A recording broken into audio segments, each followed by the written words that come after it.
2023 start ಆಗಿದ್ದ ಕೆಲಸ ಇದು ಶುರುವಾಗಿತ್ತು. ಇನ್ನೇನು 2025 ಮುಗಿದೋಯ್ತು. ಅಂದ್ರೂ ಒಂದು ಕಲ್ಲ ಅಲಾಡ್ತಿಲ್ಲ ಇವರು. ರೋಡಲ್ಲಿ ಕರೆಕ್ಟಾಗಿ ಮಾಡಿಲ್ಲ. ಕಾನ್ಕ್ರೀಟ್ ಬಿಟ್ಟು ಎಲ್ಲ ಹಾಳು ಮಾಡಿದ್ದಾರೆ. ನೋಡಿ ನೋಡಿ ಗುಂಡಿ ನೋಡಿ.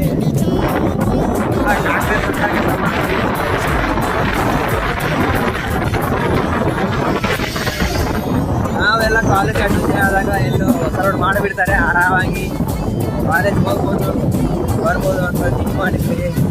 ನೋಡಿದ್ರೆ 4 ನಿಮಿಷಕ್ಕೆ ಹೋಗ್ಬೋದು ನಮ್ಮ ಕಾಲೇಜಿಗೆ. ಅದನ್ನು ಒಂದೂವರೆ ಅವರಿಗೆ ತಂದಿಟ್ಟಿದ್ದಾರೆ ಕಾಂಗ್ರೆಸ್ ಸರ್ಕಾರ.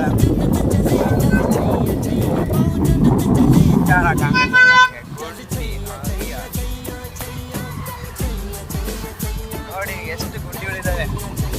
ಈ ಮಾನ್ಯ